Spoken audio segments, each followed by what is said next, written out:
The NBA just announced the 2018-2019 first and second all-defensive teams. So check it out. First team, Rudy Gobert, Paul George, Giannis Antetokounmpo, Marcus Smart, Eric Bledsoe. Second team, Jrue Holiday, Klay Thompson, Joel Embiid, Draymond Green, Kawhi Leonard. If these teams played each other, who wins? Give me that second team. I got that second team, without a doubt. Jrue Holiday is going to be the assist guy along with Draymond, and then you got three guys that can flat out get it done offensively. Right. Yeah, I'll take that second team all day. I mean, it's a little bit unfair to ask because they're being put up there for their defense, and then we're asking you about I'll take them defensively, too. Oh, I'll take them defensively, too. I mean, here's the thing. When I remember voting on this and having a hard time because some of the people you wanted to vote for didn't play as many games. Yes. And I think they got onto the second team guys like Kawhi. And Kawhi Leonard's one of the best. He's really a first team, but he didn't play. Yeah, Embiid missed a lot of time, but those two guys should be on a first team. Giannis definitely should be on a first team. Oh, no doubt. Paul George had a great year. Gobert had a great year, and they played a lot. So I think that's probably what gives them the nod. Yeah. But dang, that second team's good. Man, that second team is a first team. Yeah. I mean, I always find it a little bit difficult when people say, oh, yeah, he's a really good two-way player, because I always thought basketball was a two-way sport. I thought that's what you So we hope that supposed to do, right? Everyone's a good two-way player, especially when we're talking about who the best players are. But what I think, Byron, people who watch the game don't even fully appreciate, even if you're like me and you think you should play both ways, how much effort it takes when you're guarding the other team's best player. Scotty was just talking about this yesterday, and then also trying to get it done on the other end. It wears you out. It really does. I mean, you know, I've never been that best player. I've guarded some of the best guys in the league on the defensive end and then had to do what I do offensively. But, man, when you have to be the stopper and the closer, it is one of the hardest things in the world because, again, you got to be, your physical condition has to be just unbelievably off the charts. Right. Because you got to go at it for 48 minutes. You know, and that's how you got to train, like you're going to play the whole game on both ends of the floor.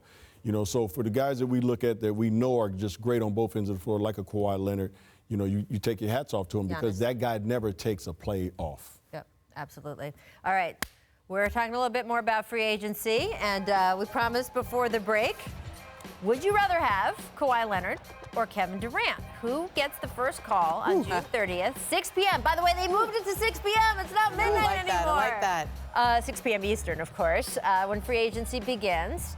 Who are you taking with your first phone call, Ramona? KD or Kawhi Leonard? I'm calling Kevin Durant. Okay, like Kevin Durant's the guy, and Kawhi's great, but like I don't know if Kawhi is even just like sitting by his phone. Right. Like just knowing probably him. not. He's probably not. Probably not. Kevin Durant's definitely on Twitter and on his phone. Yeah. And on Instagram. And on Instagram. And on Facebook. And he would keep track. Snapchat. Right. Yeah. He would keep track. No, he is concerned. Did you call me 25 But I do have seconds after two 6? phones. So you could call on So if both I'm like the phones. Clippers, maybe I have Steve Ballmer, who already knows Kevin Durant from the boardroom, Right. call Kevin Durant, and then Doc Rivers Also calls call Kawhi Leonard. Yeah, at the same time. Do you have more injury concerns That's about pretty good, Kawhi yeah. Leonard than you did a week ago? Because I do think, you know, it's funny, Kawhi played these early playoff rounds, and everyone was like, oh, man, people Kawhi is slept on amazing. Kawhi, people forgot about Kawhi, and we had to say, no one forgot about Kawhi. He just only played 3/4 of the season, so we had to see him like this. We saw him like this. Everyone was sort of just, once again, feeling, yeah, that's the player who got all those MVP votes. That's the player that was finals MVP. But he did sit out most of the year before, only played 9 games. He did sit out a quarter of this regular season, and now he's struggling again, even after the load management. Now, he's still delivering on the court. Right. So you're getting full Kawhi. You're getting, I mean, his defensive effort against Giannis, again last night, even while he was hurt, was so impressive. But he is limping. Yeah. Does it change if you were trying to sign him, what you think about him as you look at his injury history the last 2.5 years? Not for me, it doesn't. Okay. I mean, the 1 year, the 9 games that he played, okay. You know, ever since then, he's been taking games, you know, this management load and all that stuff. But it doesn't Byron's change. so old school. I He know, doesn't he's even like, know the right way to load say it. 'Cause he's like, we didn't even whatever have that back crap in the day. is that you talk I about. walked up both hills, both just ways play, to school. play every game, right? Yeah. But no, it doesn't change the way I look at him. I mean, he's still one of the top free agents in this league. I mean, besides Kevin Durant, and I'm with Ramona. My first call would go to Kevin Durant. Kawhi is 3 years younger, would also help. You know, that also puts a little bit of pressure on who you pick first. But I got to go Kevin Durant. Look, these guys are both so good. Yeah. And there's so many Can't go teams wrong. that have cap space who have positioned themselves to be in this spot. Go get both of them. Two slots, Try to get both. Right? There's multiple teams Yeah. with 2 max slots. That's so right. that's how you can do the 2 phones. I only have 1 phone. Clearly, I too. don't. Where you been? I don't do enough. Apparently, I'm just saying.